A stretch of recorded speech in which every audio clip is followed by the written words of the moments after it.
I trusted her enough to stand still while she destroyed me in front of everyone I loved. The moment she lifted her glass, I understood something irreversible had already happened, and that I had waited far too long to stop it. The champagne was warm in my palm when she rose. Exactly 47 minutes married. My wife smiled at the packed ballroom. Crystal chandeliers, white linens, 200 faces leaning forward, and said the sentence that sliced through the room. This dance is for the man I've secretly loved for 10 years. She didn't look at me. She walked past. Her dress, the one we spent months choosing, the one that drained our savings, brushed my shoulder like an accident that wasn't. She stopped in front of my brother. He stood slowly, already smiling. That same effortless grin I'd watched my whole life. The one he wore when he won, when he took, when something slipped from my hands into his. She reached for him. The room froze for 2 breaths. Then applause. Polite at first, confused. Someone laughed. Someone whispered how beautiful it was. They thought it was planned. A gesture. A family moment. No one saw the way my jaw locked or how my fingers dug into the stem of the glass. They stepped onto the dance floor. The DJ, the one I paid too much money to trust, played a song meant for lovers. Slow. Intimate. My best man leaned close, breath tight. Are you seeing this? I didn't answer, because 3 weeks earlier I'd seen everything. Her phone had been on the counter, screen lighting up while the shower ran. A message appeared. Habit made me glance. One line was enough. Can't wait for tonight. Same place. 8. Same place. She never had same places with anyone. I picked up the phone. My birthday unlocked it. There were hundreds of messages, then thousands. Months stacked on years. Words that shouldn't exist between the woman you're planning a life with and the person who shares your blood. I wish it were you. 10 years hiding this. After the wedding, we move. Just play along for now. My hands went numb as I scrolled. Photos, receipts, jokes that only make sense when 2 people have been touching too long. I tapped the contact. My brother. I'd known him forever. 3 years older, always louder, always first. Star athlete. Effortless charm. Teachers loved him. Coaches fought over him. I learned early how to stay quiet beside someone who absorbed all the light. When I brought her home years ago, he was there. Family dinner. I remember trying too hard, wanting everything to align. He shook her hand, made a joke. She laughed longer than necessary. They talked all night, music, movies, futures. I told myself it meant harmony. I didn't know they were already hiding something. Now they were dancing to it. Their hands fit too easily. Her head tilted the way it used to against my chest. The room watched, smiling, while something tight and ancient twisted in my stomach. I felt my father shift beside me. He leaned close, confused, searching my face. I turned to him and asked one question. The music didn't stop, but the room did. My wife's smile cracked. My brother swayed, then stumbled, like someone who'd misjudged the edge of a cliff. And for the first time that night, everyone realized this wasn't part of the plan. I didn't know they'd been sleeping together for 4 years before I ever learned how she took her coffee. The messages filled in everything she never said out loud. They'd met at a party years before me. Drunk music, bad lighting, instant chemistry. What followed wasn't romance, but it was convenience. Hotel rooms booked under fake names, his apartment when no one was home, her place with the lights off, always temporary, always hidden. He never promised anything. He never had to. She waited anyway. Then came the moment that changed my life without my consent. One family holiday. He brought her home, not as his, but as mine. According to the text, it was his idea. This is perfect, he'd written. You date him. He's the marrying type. Once you're secure, we'll keep our thing on the side. She agreed. She staged our meeting like a scene from a movie. A cafe he told her I visited, a spilled drink near my table, an apology that lingered too long. I helped her clean it up. We talked. 3 dates later, my sleep changed. My routines changed. I stopped looking around rooms because I thought I'd found where I belonged. She was in love too, just not with me. For 3 weeks, I lived two lives. By day, I smiled. By night, I waited until her breathing evened out, then took her phone and scrolled through years of betrayal. The night I proposed, she texted him. He said yes. "One step closer," he replied. When we booked the venue, she mocked how excited I was. When we finalized the guest list, she promised freedom in a year or two. I read the line that stuck with me most at 4 in the morning, my throat dry. He won't see it coming. 5 days before the wedding, she sent the message that sealed everything. I want to do something at the ceremony. Something public. A dance. Let them see who I really belong to. He hesitated for half a second, then agreed. He'll be too shocked to react. They underestimated one thing. I didn't confront her. I didn't flinch. I didn't cancel a single vendor. Instead, I started making calls. The first was to a private investigator. She listened without interrupting. Asked for access, timelines, proof. She worked fast. Hotel records stretching back years. Credit card trails. Photos pulled from cloud storage he forgot existed. Statements from people who recognized them as regulars. Evidence stacked neatly, relentlessly. 300 pages. Tabbed. Labeled. Impossible to deny. "This is airtight," she said. "You could burn them with this." "I don't want court," I replied. "I want witnesses." She studied me, then nodded. She already knew what kind. The second call was to a lawyer. Family law. Quiet voice. No wasted words. I asked how to erase a marriage without causing suspicion. "Don't file the license," he said. "No filing, no marriage. The ceremony means nothing." I thanked him and hung up. They thought they were staging a victory, a public declaration, a humiliation they'd rehearsed for years. What they didn't realize was that I was letting them perform, right up until the moment everyone finally understood what they were applauding. If you take the license and never file it, you're just two people who threw an expensive party. That was the sentence that finally slowed my breathing. The lawyer paused when I explained why. Not sympathy. Calculation. "Smart," he said at last. "Cruel, maybe, but smart." The next call made my hands sweat. I found my brother's wife through public records and a social profile he'd forgotten to erase. Different city, different life. Different last name he pretended didn't exist. When she answered, her voice was ordinary, unprepared. "Hello?" I said my name, said who I was. The silence on the other end stretched until it pressed against my ears. "He told me his family died," she said quietly. I stared at the wall, counting breaths. Our parents were very much alive. Sunday dinners, birthday calls, a house filled with photographs he apparently buried years ago. I told her everything. Slowly. Carefully. Each detail landed heavier than the last.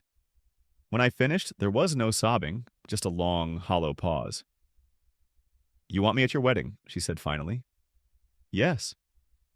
"So I can watch," she added. Not a question. "So you can stand where they can see you." Her voice hardened into something clean and sharp. "Send me the details." After that, I called my father. I asked about the loan, the one he never mentioned anymore. $50,000 handed over with a handshake and pride. My father hesitated, then admitted he'd never seen paperwork. No business registration, no contracts, just trust. I told him not to argue with me, told him I'd show him everything, at the wedding. He agreed, though his voice sounded older than I remembered. $800 later, a forensic accountant confirmed what I already suspected. The money never touched a business. It went straight into my brother's account. From there, it dissolved into hotel rooms, flights, jewelry, restaurants. A life funded by family faith and paid for with lies. Every receipt told the same story. Same weekends, same cities. Same excuses I'd believed without question. Conferences, work trips, dead zones where trust was supposed to live. The wedding arrived dressed in perfection. She looked stunning, radiant, calm. A woman completely convinced she was about to win. When she walked toward me, guests sighed. Someone whispered how lucky I was. I almost laughed. During the vows, my voice didn't break. I talked about loyalty, about choosing someone every day. Her tears fell right on cue. I watched them land on the flowers at her feet and wondered if they were practice or reflex.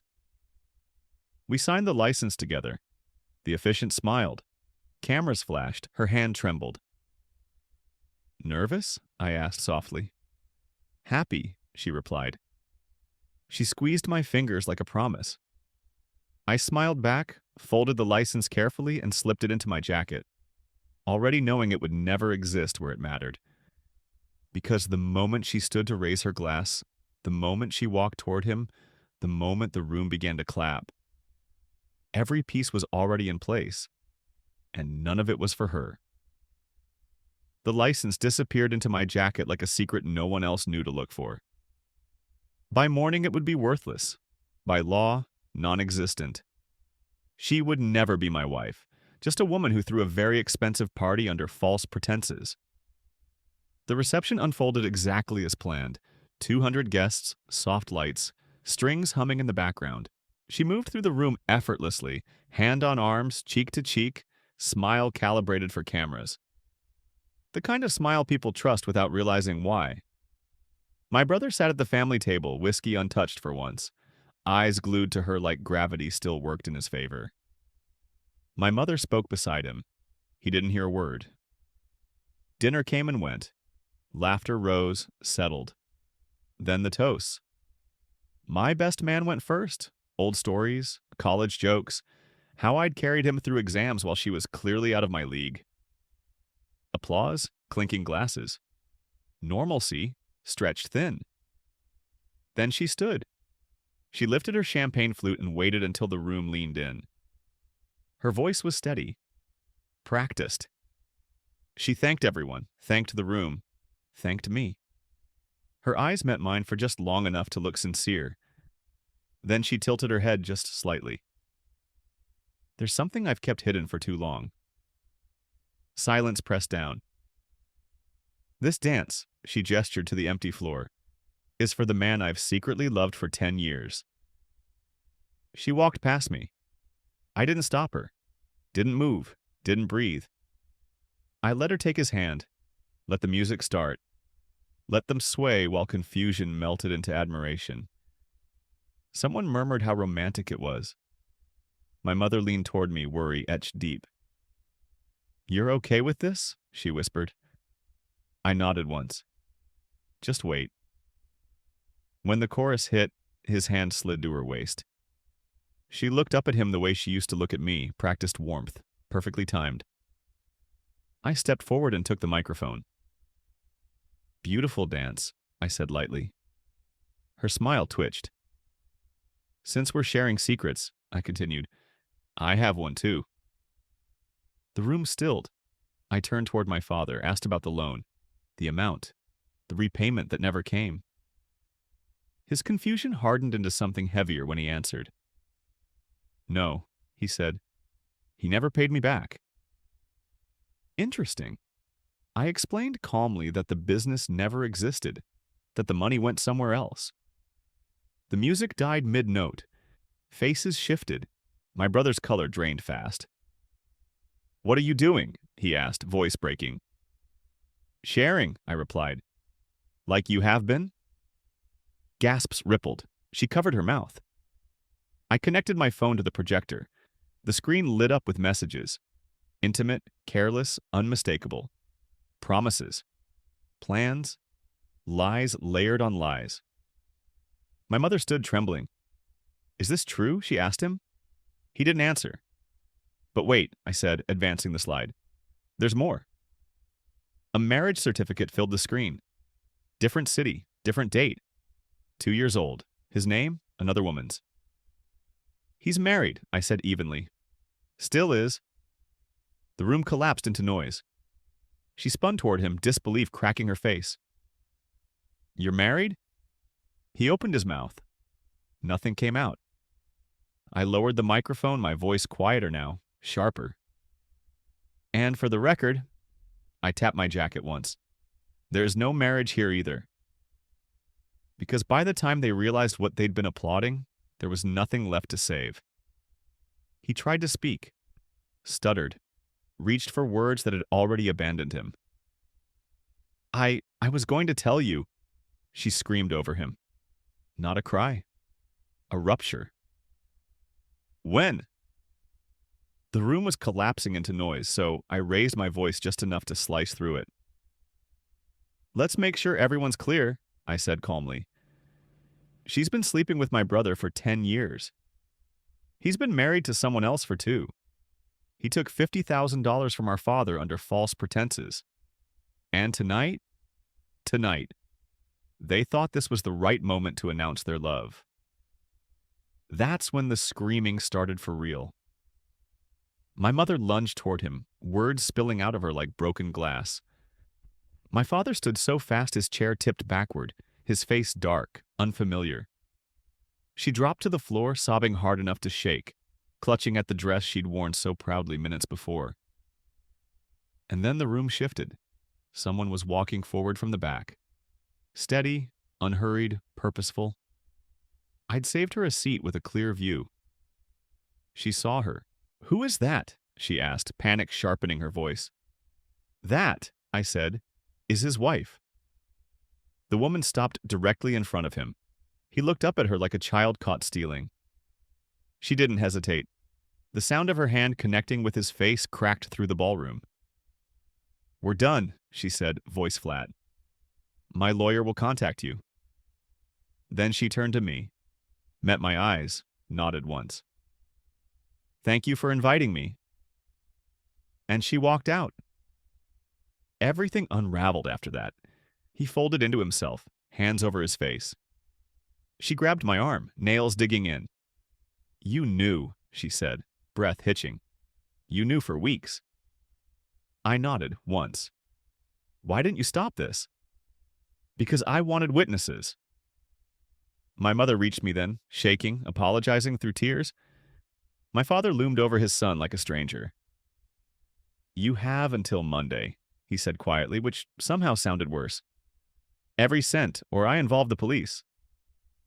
He tried to answer. My father didn't wait. "I don't care how," he said. "Figure it out." I turned back to her. "Oh, one more thing," I added. "The license, I never filed it." Her face emptied. "What?" "This wedding isn't legal," I said evenly. "You're not my wife. You're just someone who humiliated herself in front of 200 people for a man who never intended to choose you." She reached for me. Missed. "You can't do that." "I already did." My best man appeared beside me, eyes wide, almost laughing in disbelief. "That was brutal." "Thanks." "What now?" I looked around. The ruined room, the shattered people, the night that would live forever online. "I leave." I walked out before anyone could stop me. The car was waiting, something I'd arranged quietly a week earlier. I knew I wouldn't want to drive. He followed me outside, breath fogging in the night air.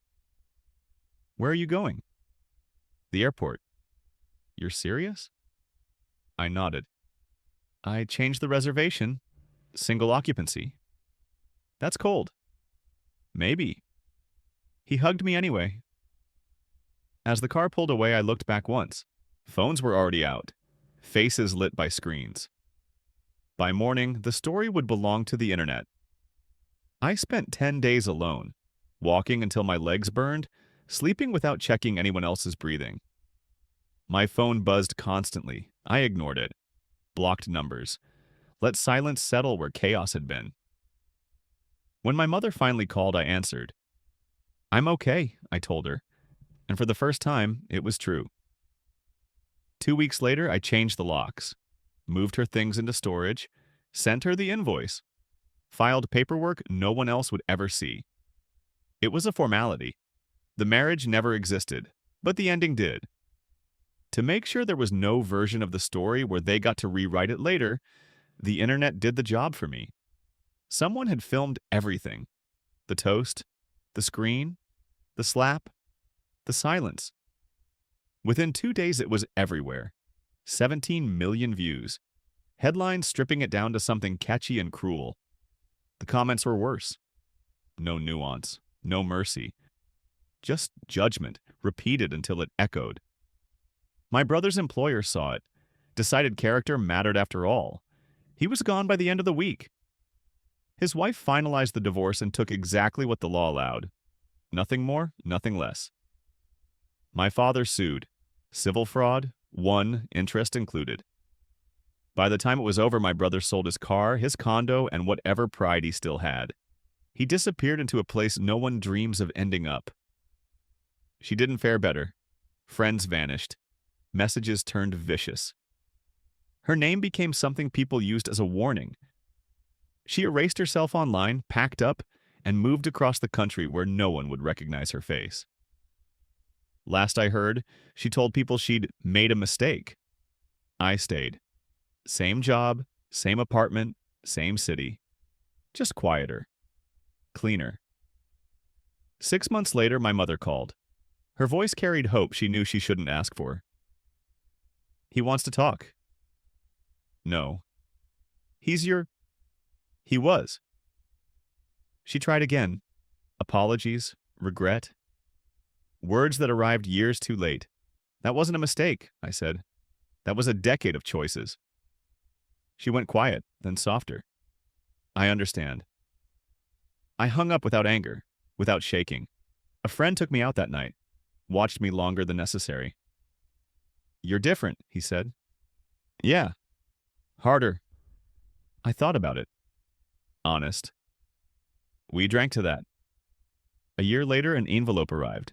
Same handwriting, different woman, same man pretending the past didn't exist. I didn't open it, dropped it straight into the trash. My mother called again. I answered because she's my mother. I'm not going, I said, before she could finish. She sighed, tired but not surprised. We'll go, she said. Your father and I. Good. After the call, I sat alone and replayed it. Not the fallout, not the fame, but that moment. Her hand leaving mine, the room applauding. The question I asked that broke everything open. People sometimes ask if I regret it, if I wish I'd handled it quietly, if public destruction was too much. The answer is always the same. They planned it. They rehearsed it. They thought they were untouchable. She wanted to humiliate me in front of everyone I loved. Instead, one question collapsed everything they'd built in the dark. She went pale. He folded. And I walked out without dragging a single lie with me. 2 years later, I met someone new. She asked about siblings on our third date. I didn't hesitate. I had a brother, I said. I don't anymore. She listened. Didn't interrupt. Didn't soften it. Just nodded when I finished. That's brutal, she said. Do you regret it? She asked after a moment. No. Not even a pause. She kissed me like the answer mattered. Years later, we married quietly. 50 people, no performances, no secrets. When she stood to toast, she thanked my parents, then looked at me. You don't hide, she said. You don't pretend. Glasses lifted. The room felt light. To honesty, I said. And for the first time since everything burned down, there was nothing left to expose.